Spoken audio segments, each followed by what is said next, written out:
All right, hello and welcome to another episode of the Wealth Building for Dummies podcast. My name is Kyle Demian and I am joined with Renji Matthew as always. Today we're going to be talking about the 6 money markers to financial freedom, or the 6 steps to help you reach financial freedom and to help you build wealth. We're going to be pulling these 6 steps from our course, the Wealth Academy, that we recently released, which is on Skool, which is a newer platform that has been heavily invested to over the last few months by Alex Hormozi. Some of you in the entrepreneur space may have heard of him before. He actually went all in, and this is his biggest investment, creating Skool, which is an online community and education platform for people to be able to teach and educate others on whatever it is that you want. So if you haven't ever heard of Skool before, this might be your first exposure. Check it out. We'll have the link below this video. But as we talked about today, we're going to be talking about our 6 money markers to help you reach financial freedom. And Renji, why don't you go ahead and get us started with the first step? What is the first step to somebody if they want to go on the path, start to climb the mountain to building generational wealth and getting financial freedom? What does that look like? Yeah, the very first step would be financial education, right? You want to be educated on basic concepts like budgeting, saving, investing, and managing debt. Because if you don't know those concepts, it's not going to be easy for you to build wealth, right? First off, you need to be able to create a plan for your budget for whatever expenses or savings or investments you're going to do. And with that, you can go on to, how much you need to save and invest and how much you need to manage your daily expenses and your monthly expenses and stuff like that. And another concept is about, changing what your mindset is about wealth. Because I think we've talked about how, we have preconceived notions of, building wealth is not for everyone, or I don't need to build wealth or something like that. So changing your mindset about building wealth, or the growth mindset, and then something to go along with that is reading books, listening to podcasts like ours, or different things like that to grow your mindset and stuff like that. Anything you want to add to that, Kyle, or if not, going on to the next one? Yeah, with that, you mentioned mindset, and it's actually not one of the 6 money markers, but it is something that we do cover in our Skool community. We have a whole section dedicated to changing your mindset about money, because growing up, we're not taught about money, or we're taught all of these toxic beliefs about money that tend to have most people go the rest of their life and struggle with money for forever until they reach retirement. And then even, I guess, when they reach retirement, the average person nowadays trying to live on $1,000 to $2,000 a month with just Social Security, So we do talk about the mindset, and that is very important to, going on this wealth journey, because you need to get that right in order for you to be able to build wealth. So that's the first one, financial education. The second step is laying a financial foundation. So if you were going to go to build a mansion, right, or to build any house for that matter, you first need to lay the foundation. And even if, a tornado or a hurricane or whatever were to come through and ruin your house after it's all built, you still have the foundation that you can go back to, and it's still there, right? Financially speaking, there's only one tool, there's only one way to lay a financial foundation that protects you and your family no matter what happens. That's if you die too soon, if you get sick somewhere along your journey to building wealth, or even if you make it to your 50s, your 60s, your 70s, and you're financially free and you're retired and you're enjoying and living life, there's one tool that can protect you all along the way, and that is life insurance. And that is the foundation, because if you want to build generational wealth, if you want to build financial freedom, if something happens to you tomorrow and you no longer are alive, you're no longer there for your family, you can at least leave a legacy and leave generational wealth to your loved ones, right? If nothing happens and you live the next 20, 30, 40 years and you're able to build wealth, awesome. Obviously, that's what we want to happen, right? But unfortunately, we don't know when the day is going to come that we do pass away. So because of that, you need to lay a foundation for your family to be able to build wealth. And you can do that through life insurance, right? So that's your financial foundation. Renji, if you want to add anything, go ahead, or otherwise take us into number 3. No, that was good. I think, and then the third step would be emergency savings. So now, in this, we have to define what an emergency truly is, right? Emergencies are car repairs, or where your tire busted on you. That's an emergency. Medical bills or loss of income. Those are true emergencies. Um, Emergencies are not last minute birthday gifts or impulse purchases. Those are not emergencies, right? So you want to build an emergency fund that is truly the way we consider is you want to have at least 3 to 6 months worth of expenses covered, right? So if you lose your job, now you don't have income coming in, so you want to have enough money in your emergency fund to pay for your monthly bills and stuff like that too. So that's a huge part of financial freedom too. Um, and then some of the rules of an emergency fund is only for emergencies, and then once you use it, you got to replenish it. That way, you have it again if another emergency comes up, right? So that's the next part of your the next money marker is managing your emergency savings. Anything you want to add to that, Kyle? Nope, nothing to emergency savings, but I will take us into number 4, which is cash flow management. And this is kind of just taking a look at your income, your expenses, maybe running a budget just to see where you're at and managing your cash flow.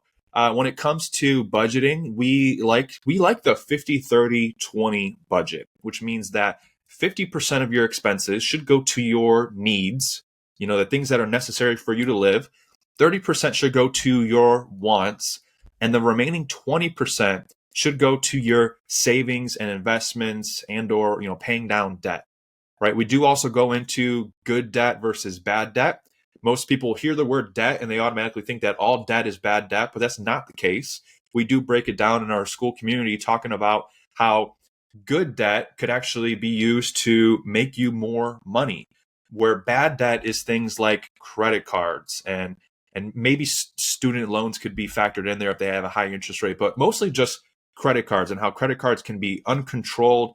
And if you don't attack your credit cards, they can build and compound interest can work against you when it's in the form of credit cards, right? So we talk about the different ways to help you manage and pay down your debt, like the snowball method and the avalanche method, and even give some resources to help you use like different calculators and websites to be able to help you plan out and schedule when you're going to become debt free.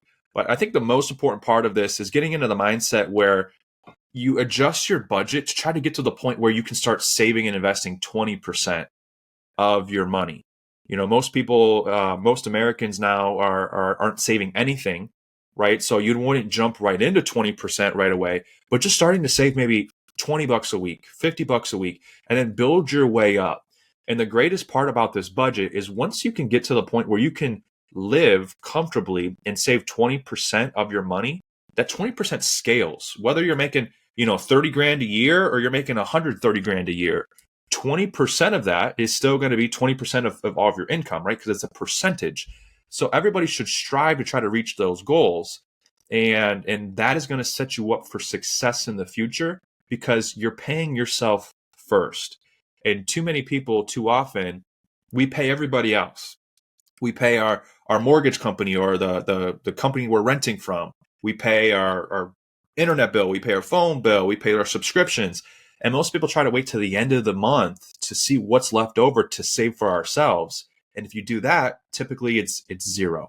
So you need to implement your savings to the beginning of your budget rather than to the end, right? And so that's more about cash flow management. Renji, take us into step number 5 for us. Yeah, and like Kyle mentioned, it's all about taking it slowly and one step at a time. So when we go to number 5, it's building wealth. So even with building wealth, you want to take it one step at a time. So we talk about disciplines of building wealth, like saving regularly, not touching your savings accounts or your until you reach your goal to use that for something, right? And then another discipline is to review your goals and progress annually. Annually, monthly, weekly, however that is, so you know what you need to do that week, that month to get to those goals. And then making adjustments as your life and finances change. If you have a baby that came, or you got married, or so different parts of your life, you might have to look at, okay, what do I need to make changes on to get to another step of building that wealth, right? And then we also talk about the 5 pillars in building wealth, because wherever you put your money, you want to see the 5 pillars that we talk about are safety, liquidity, rate of return, taxes, and fees. So we talk about how you want to look at those 5 concepts when it goes to where you put your money, or what you invest in, what type of business you're in, and different things like that to build your wealth. And then, we talk about different types of accounts you could do that. So there's different things you want to look at when it comes to building that wealth. So saving regularly, not touching your savings until you reach to a goal to invest in something, looking at your goals regularly, and making adjustments as you go. Anything you want to add to that, Kyle? No, that nothing to add to build to wealth. And then after you build the wealth, as Renji talked about, guess what you have to do next? You have to protect it, right? And protecting your wealth is what leads us to the 6th and the last of the money markers to financial freedom. And this section simply just talks about safer investments to protect your wealth once you've built it up, from a market crash or any other type of crashes. Then we also go into, if you have a business or if you own any assets, you should consider getting an LLC. And we dive into the different types of LLCs and the different ways to separate your personal assets from your business assets for additional protection, as well as going into trusts and wills. This is ways that you could protect your money from the government, protect it from probate, and then most importantly, just determine how you want your assets and your wealth to be split up after your death. And then we also do talk about ways to just have lawyers on your side and to have a legal team that's there for you 24/7 if a situation ever starts to arise. Because as you start to build wealth, you start to expose yourself to creditors, other people that may come after you. So having a team of lawyers on your side would always make sense, right? To always be protected just in case that were to ever happen. And that's the last of the money markers. And I think the one thing I kind of want to wrap the show up with today is that everyone's path to getting financial freedom will be different. These 6 money markers are just the different obstacles, or not obstacles. They're the different objectives along the way that you're going to come across. Maybe you're not quite ready for to building up your emergency savings if you're in a lot of debt. Maybe we should tackle the debt first. So that's where some of these can kind of be, what's the word I'm looking for? Rearranged for your situation. But that's what Renji and I are here to help with, to kind of be like your coach, your guide along the way as well. And with that, Renji, anything else that you want to add for us today on our show? Yeah, like Kyle mentioned in the beginning, this is all what we cover in our course. That's free for you guys. It's just to help people get into that mindset of, okay, how do I do all this? It's education we should have been given in school growing up, right? Now that we see that more states are adding where they have to go through some kind of financial education through school. But this is for people that we made it simple, where it's videos you can watch. That way you're not sitting in a class and pressured into going through that. It's there. It's free if you want to join and learn stuff. And we'll always add things as we go, make changes as things change. And we're just trying to provide value, and that's all that is. But yeah. Perfect. So with that, if you guys got any value out of this show, make sure to like our show, do us a favor and give us a like and subscribe if you're not already. And leave your comments below, or let us know maybe what questions you have. If there's anything that you want us to cover in future episodes, we would love to hear your feedback and your input.